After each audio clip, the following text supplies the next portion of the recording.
જય વાઘેશ્વરીમાં મમ્મી કિચનમાં તમારું સ્વાગત છે। સાંકળી બનાવવાના છે તેના માટે સૌ પ્રથમ આપણે તલ શેકી લઈએ। આ 300 જેવા તલ છે, પેલા આપણે શેકી નાખીએ આને, પછી આગળની પ્રોસેસ ચાલુ કરી હતી।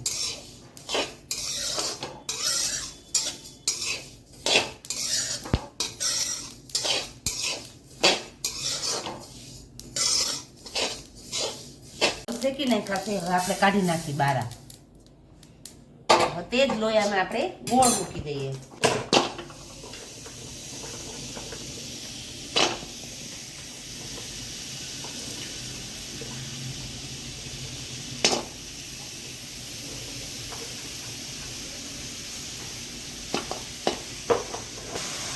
આ 300 થી 350 જેટલો ગોળ છે આપણો। તેને આપણે હલાઈ નાખીએ, આ બળે નહીં ત્યાં સુધી ઓગળી જાય। આનો આપણે પાક બનાવવાનો છે। આમાં થોડુંક આપણે પાણી એક ચમચા જેટલું પાણી, વધારે નહીં।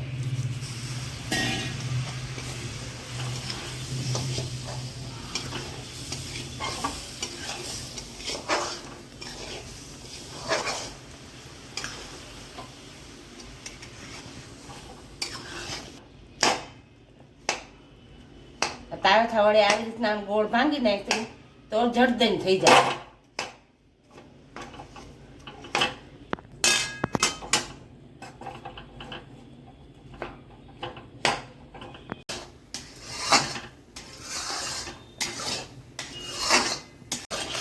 હવે આપણો પાક થઈ જવા આવ્યો છે, હવે બહુ વાર નથી।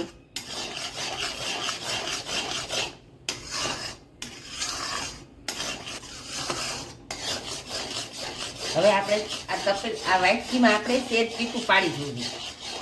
જો થઈ ગયો હોય ને તો તરત ખબર પડશે।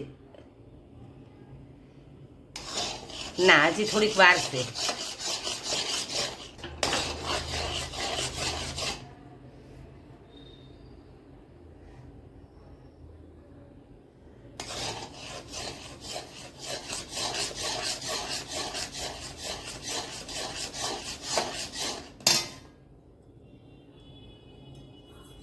જો એકદમ કડક થઈ ગઈ છે, હવે એકદમ આપણું કડક થઈ ગયું છે।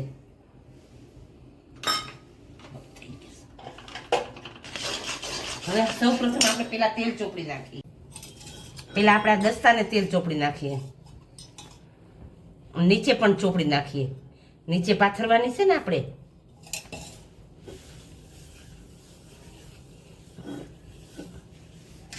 પાથરી ત્યાંથી જ આપણે દસ્તો લૂઈ નાખવાનો।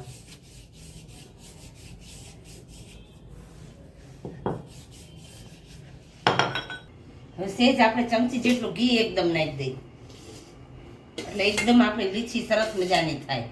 બહુ નહીં, થોડુંક જ તે ઘી।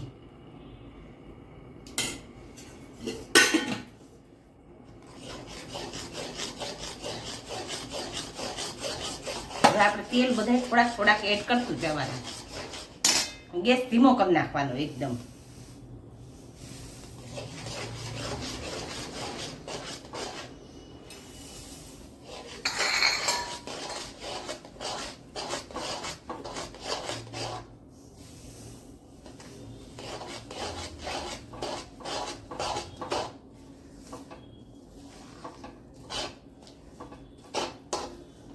બધા એડ કરી દઈએ।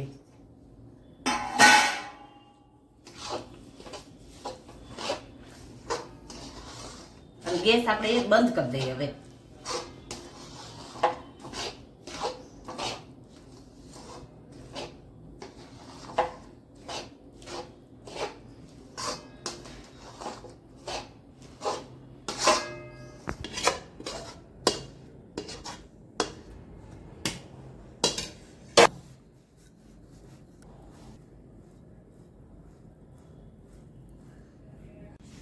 તલ સાંકળી આપણે પાથરી નાખી છે। જો એકદમ સરસ મજાની થઈ છે, સુકાય ને એટલે એકદમ ખબર પડે। જો આખું બધું ઉખડી ગયું। જો આ એકદમ કટકા પોચા, જો એકદમ પોચી સરસ થઈ છે। જો આ બધું ઉખડી જાય આખું, એકદમ પોચી। જો આપણી તલ સાંકળી સરસ થઈ છે મજાની। આપણે તલ સાંકળી આપણી રેડી તૈયાર થઈ ગઈ છે। સરસ મજાની તલ સાંકળી થઈ છે। બહુ જાડી એ નહીં બહુ પાતળી એ નહીં, માપની થઈ છે અને એકદમ પોચી સરસ થઈ છે. જો તમને અમારી રેસીપી પસંદ આવી હોય તો અમારી ચેનલને તમે સબસ્ક્રાઈબ કરજો, શેર કરજો, લાઈક કરજો અને બટન દબાવવાનું ભૂલતા નહીં.